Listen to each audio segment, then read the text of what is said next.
What's going on, guys? I've actually haven't made a video in a really long time, but I'm back making a gaming video, to be specific, a Batman Arkham Knight video. I just wanted to make a video. I haven't made one in a while, and if you guys want me to keep making videos, let me know. But yeah, I'm actually here to see, is Batman Arkham Knight worth it in 2019? The reason I'm doing this video is because WB Montreal is pretty much all but confirmed that they're creating the next Arkham game right now. I'm not sure when it's going to be revealed. It hasn't been officially revealed or confirmed as of yet, but it's pretty much confirmed. They've teased it very heavily. If you haven't, go look up teases for the next Arkham game. You'll see a bunch of videos of how they've teased the game, and it's pretty obvious they're going to be creating the next one. They're the same developers that made Arkham Origins. So I decided to look back at Arkham Knight and see, is it worth playing in 2019, and is it as bad as people really said it is? In order to do this, I had to actually go back and revisit Batman Arkham Asylum and City to kind of see how those games were so good and see, does this stack up against those games. And I did go back and play them. I didn't play through the entire games because they are long games, but I went and I played some missions, played a good portion of each game, and kind of saw what made them really good games. And I went back to this and I decided to play through a good amount of Arkham Knight to see, does it stack up well against those two games, especially now. And I really saw that one thing that Batman Arkham Knight has is its overall aesthetic to the game, the graphics, the music, the overall Gotham City aspect of the game is absolutely unbelievable. It's definitely the best out of all 3 or 4 Arkham games. It's just the biggest city. It's the most aesthetically pleasing city when it comes to graphics. I mean, that should be expected considering it's the latest Batman game. But overall, there's not really a playable Gotham City that's as, I guess, aesthetically pleasing as this Batman game. I mean, just the overall city is really, it's the best looking game out of all 3 of them, and I have to give it props for that. It's definitely the best looking, and it's the largest map out of all of them. It's larger than City, it's larger than Origins, and obviously it's larger than Asylum.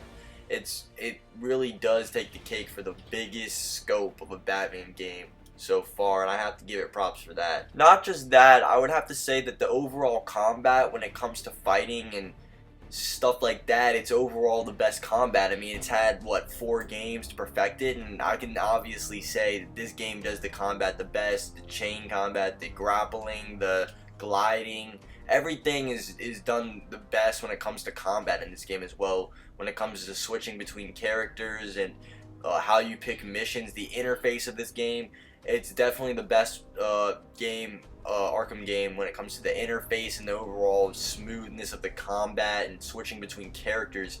It's really way smoother than the other games. So I have to again give it some props for upgrading in those areas.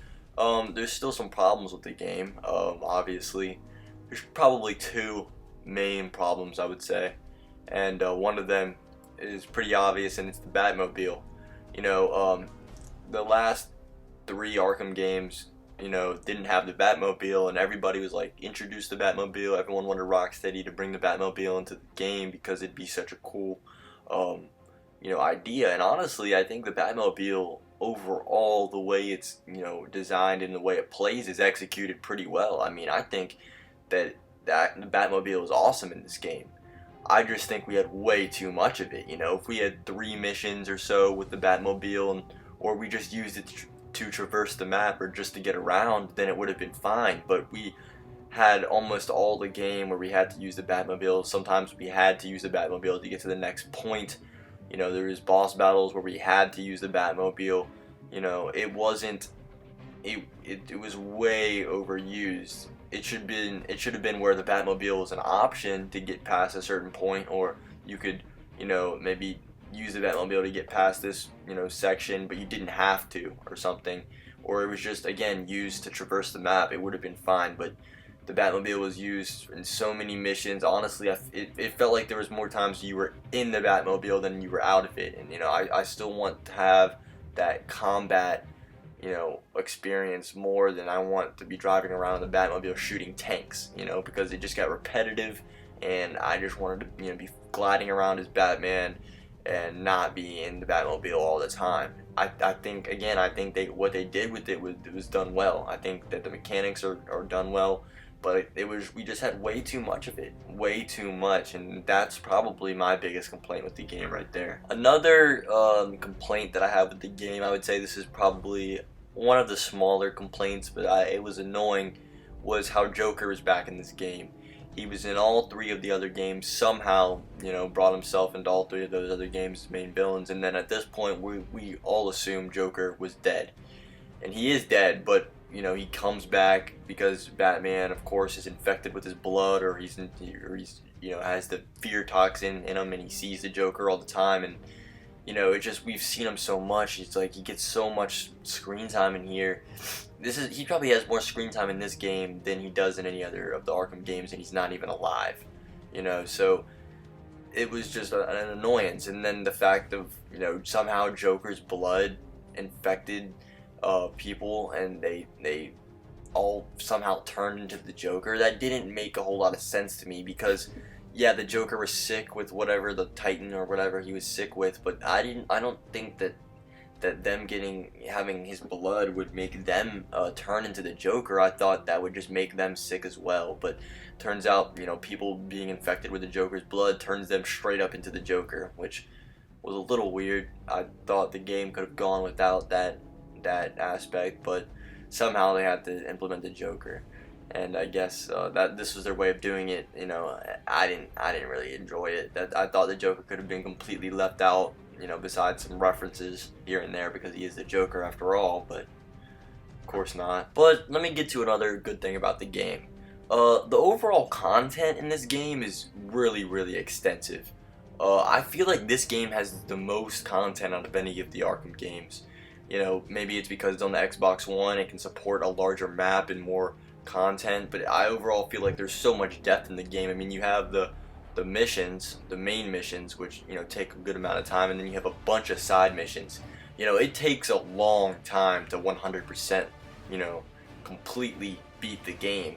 So you have tons and tons of content here, and I feel like that this game, whether you like the story, obviously, of the content is up to you, but the overall missions and content themselves is a lot of time. It's a lot of gameplay. It's a lot of stuff to do. So whether you enjoy spending most of those missions in the Batmobile, and that's up to you, but overall you can't deny that this game is one of the most extensive out of all the Batman games. I think that it has the most depth, not just in the city, but all the missions, the side missions, and then it had a lot of DLC. Obviously the DLC is paid for, but the DLCs were, I think the DLCs were pretty good, and it added a lot of depth to the game, even though some of it didn't make a whole lot of sense, because all of it took place in one night apparently. But this game was filled with content, with the skins, with the Batmobiles, with the missions, with all of it. So I will say that this was the most extensive the most extensive Batman game out of all of them at this point. So this game really has everything it needed to be great. The overall depth of the game, the city, the amount of time that you could put in this game was great, and it perfected the combat. I just think that it did too much when it came to the Batmobile. It really did. They just toned down the Batmobile, only put it in a few missions, or just made it where it was only used to traverse the map. It would have been done perfect. Now, another complaint I have is gonna be, I think you guys know, is gonna be Jason Todd, being the Arkham Knight. That it just was stupid. You could tell from the beginning it was him, just by the way he was talking. Talking about how he knew everything about Batman. You knew it was someone close to him. So it was kind of annoying that they chose an easy route such as that. They could have added someone completely new that they created in their own universe to become the Arkham Knight, or they could have had someone else from the Batman Rogues Gallery, but Jason Todd, like, why not just call him the fucking Red Hood? Like, why is he even called the Arkham Knight? Just call him the Red Hood at this point. It just was stupid. That to me was one of the worst story decisions out of this entire game. I thought, Scarecrow did a pretty good job. I thought most of the story was done well, except that the Joker blood thing was pretty retarded. But the Joker blood thing was pretty stupid. But besides that, the story was done well. And then you find out the Arkham Knight is Jason Todd, and it's just like, I saw that coming. If it was never done in the comics, then this would have been a great story. But obviously, this was done in the comics. There's a whole movie about Jason Todd doing this. It's like, I don't want to see this again. You should have made it somebody else. It's really kind of stupid. And it makes even less sense because the Joker's already dead. Like, Jason Todd's whole reason for hating Batman is because he never killed the Joker after he, apparently left Jason Todd to die. But the Joker's dead at this point. Like, why are you... I mean, I know Batman didn't kill him, but why are you pissed at Batman? The Joker's dead. So, the bottom line is this game worth it in 2019? And I would have to say yes, especially if you're a Batman fan, because this game is going to make you feel the most like Batman. It has the most content, it's the most it's the biggest map, it's the most in-depth game. It has so much content and things to do. And if you can just look past sometimes being in the Batmobile for too long, which, some people like the Batmobile. I've seen people that really enjoy it. It's just, honestly, I like the Batmobile. It's just, it gets repetitive. When I booted this game up for the first time in, a year or two, it was refreshing to play in the Batmobile. It just, after like towards the end of the game, towards the end of the game, after being in it for so long, you just want to, get out and play regular Arkham. You still get those aspects of the game, obviously. You still play as Batman and do regular combat. It just was overused, And I honestly wouldn't even say that the whole Jason Todd thing is necessarily bad. It's just lazy, It's just we've seen it before. They could have done something different, added a different character. I think the Scarecrow was done well. I just think that what they did with Jason Todd was lazy, not necessarily bad. It's overall a good story arc. If they just went ahead and called him the Red Hood and didn't call him the Arkham Knight, and there was no thinking this is someone different, then we all would have been fine with it. But it just turns out it wasn't. So if you can get over the so much Batmobile, then this game is fine. Because there's so many side missions and other missions to do that you really aren't going to be too caught up on the whole Jason Todd aspect of it, really. And even if you don't like that, it's just another Red Hood story. It's not a bad story, it's just lazy that they did it again. That's really it. So it doesn't necessarily... It pisses me off that they did the Red Hood story again, but it's the Red Hood story. I can never hate that storyline. So I think that this game is definitely worth it in 2019. It's definitely better than people say it was. Is it better than Arkham City? No. Arkham City had an open world experience, not quite as open world as this, but it had a better story, and it didn't spam the Batmobile. So Arkham City will always be my favorite game, just because I grew up playing that one the most.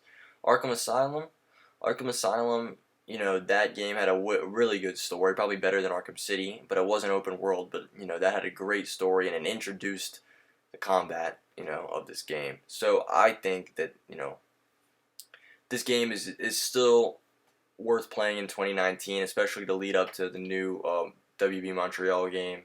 And I would say it's probably not better than City or Asylum, but it's better than Origins, probably. It still has the most content, so... If you're bored, if you want to have some kind of Batman game to play in the meantime, I would say Arkham Knight is still worth playing in 2019. So, yeah, guys, if you want me to keep doing videos, let me know. I just decided to do this because I saw the news on the new Batman game. But, yeah, let me know in the comments, and thanks for watching.